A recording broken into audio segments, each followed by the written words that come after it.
बिस्मिल्लाहिर्रहमानिर्रहीम। अस्सलाम वालेकुम दोस्तों, कैसे हैं आप सब। मैं हूं इजाज़ अंसारी और आप देख रहे हैं इजाज़ अंसारी फूड सीक्रेट्स। अल्लाह बरकत दे आपके खानों में, आपके रिज़्क में, आपके ज़ायक़ों में। तो मेरे प्यारे दोस्तों, आज हम बनाएंगे अंडे का हलवा और मैं आपको बताऊंगा कि इसको कैसे दानेदार बनाया जा सकता है और बहुत ही मज़ेदार बनाया जा सकता है। कौन सी गलतियां हैं जिस वजह से इसकी ढेलियां बन जाती हैं, कौन सी टिप्स एंड ट्रिक्स हैं जो आपको पता होना चाहिए। सबसे पहले बिस्मिल्लाहिर्रहमानिर्रहीम। अपनी प्यारी सी कढ़ाई में 400 ग्राम मैंने खोया लिया है, मतलब कि आधा किलो से थोड़ा सा कम, और इसको मैंने छोटे छोटे टुकड़ों में डिवाइड कर लिया हाथों से। इससे रेसिपी में आसानी आएगी हमें। और हम इसको पहले मेल्ट करेंगे, तो थोड़ा सा पानी ऐड कर देते हैं, 3 से 4 टेबलस्पून। इससे क्या होगा कि ये जलेगा भी नहीं और बहुत जल्द ये मेल्ट हो जाएगा। चलें जी, ये नॉर्मल टू मीडियम आंच के ऊपर आपने ये काम करना है जब तक ये मेल्ट नहीं हो जाता। ये देखें जी, जब ये कंडीशन आ जाएगी, मतलब ये अच्छे से मेल्ट हो जाएगा, तो अब आपने फ्लेम को लो कर लेना, ठीक है। अब इसके जलने के चांसेस जो हैं वो शुरू हो गए हैं। तो यहाँ पे इसमें जो सबसे पहली चीज़ जाएगी, हम चीनी ऐड करेंगे। चीनी को लेके मैं आपको बता दूं कि मुख्तलिफ लोग अपने टेस्ट के हिसाब से ऐड करते हैं। मैं इसमें ऐड कर रहा हूँ एक छोटी प्याली, मतलब कि तकरीबन 60-70 ग्राम। आप इसमें 2 प्याली भी ऐड कर सकते हैं। चीनी का वैसे कम ही इस्तेमाल करना चाहिए। तो अच्छे से इसको मिक्स करेंगे और बहुत जल्दी ये इसमें मेल्ट हो जाएगी। अब आपने फ्लेम को ऑफ़ कर देना जब ये मेल्ट हो जाएगी, ठीक है। फ्लेम को ऑफ़ करते हैं और कुछ अंडे जो हैं वो तोड़ लेते हैं। तो इसमें 4 से 5 अंडे जाएंगे।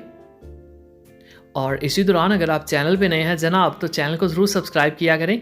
ये आपकी तरफ से प्यार होता है, मोहब्बत होती है, आपकी तरफ से हमें एक इनाम होता है कि हम अच्छे से काम कर रहे हैं।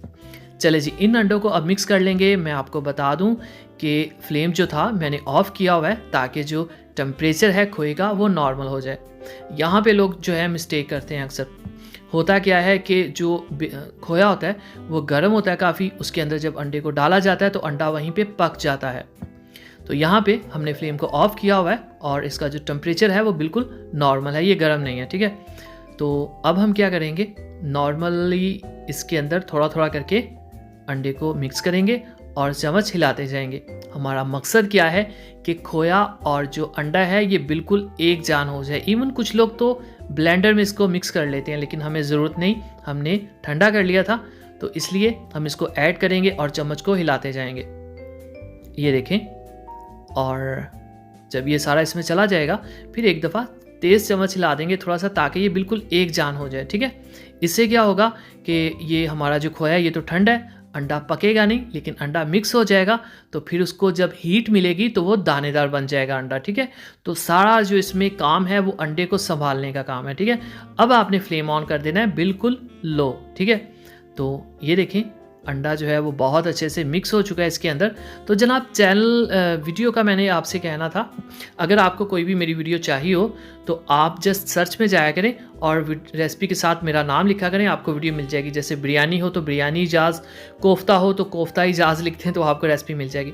तो यहाँ पे बिल्कुल लो फ्लेम पे पका के जब ये ड्राई हो जाएगा तब आपने इसमें घी ऐड करना है। मैं हाफ़ कप देसी घी ऐड कर रहा हूँ, आपके पास जो भी घी हो आप ऐड कर लें। ये जो हलवे होते हैं ये घी में अच्छे लगते हैं। अब आपने इसको कर देना है मिक्स और देखिएगा माशाल्लाह से जैसे ही घी इसमें मेल्ट होगा हमारा जो हलवा है वो बिल्कुल दानेदार बन जाएगा। ठीक हो गया। तो सबसे अहम स्टेप जो इस रेसिपी में है वो था कि जब आपने अंडा मिक्स करना है खोए के अंदर, तो खोया फ्लेम के ऊपर नहीं होना चाहिए और वो नॉर्मल टेम्परेचर पे होना चाहिए। ये नहीं कि बिल्कुल ही ठंडा हो लेकिन गर्म ना हो। अब आपने जो फ्लेम है उसको लो ही रखना है, फ्लेम को हाई नहीं करना। अभी इसके अंदर काफ़ी ज़्यादा लिक्विड है, ये काफ़ी लेसदार है, तो जैसे जैसे इसको फ्लेम मिलेगा ये आहिस्ता आहिस्ता दानेदार हो जाएगा। तो रेसिपी को समझा करें, रेसिपी में कुछ टेक्निक्स होती हैं जिनको फॉलो करना ज़रूरी होता है। अगर आप इन छोटी छोटी बातों को नहीं फॉलो करेंगे और देखेंगे क्या डालना है क्या नहीं डालना और रेसिपी बना देंगे तो रेसिपी ख़राब हो जाती है। तो आपसे रिक्वेस्ट होती है वीडियो को इसलिए कंप्लीट देखा करें। तो माशाल्लाह से ये काफ़ी हद तक तैयार हो चुका है, दानेदार बन चुका है जो हमें फॉर्म चाहिए थी। तो अब इसको थोड़ा सा मज़ीद पका लेते हैं ताकि इसका कलर है वो भी एक थोड़ा सा डार्क हो जाए। इसमें लोग आर्टिफिशियल कलर भी ऐड करते हैं लेकिन हम नहीं कर रहे, इसका अपना कलर खूबसूरत है माशाल्लाह से। तो प्लेट में निकालते हैं और देखते हैं फाइनल लुक क्या है। तो बिस्मिल्लाहिर्रहमानिर्रहीम। तो माशाअल्लाह अल्हम्दुलिल्लाह देखें जी मेरे अल्लाह की शान, उसकी रहमतें, नेमतें और बरकतें जो दी उसने हमारे हाथों में, हमारे खानों में। चैनल को सब्सक्राइब कीजिए, वीडियो को लाइक एक प्यारा सा खूबसूरत कर दीजिए, कमेंट दीजिए। इजाज़त अंसारी को इजाज़त, अगली वीडियो तक अल्लाह हाफिज़।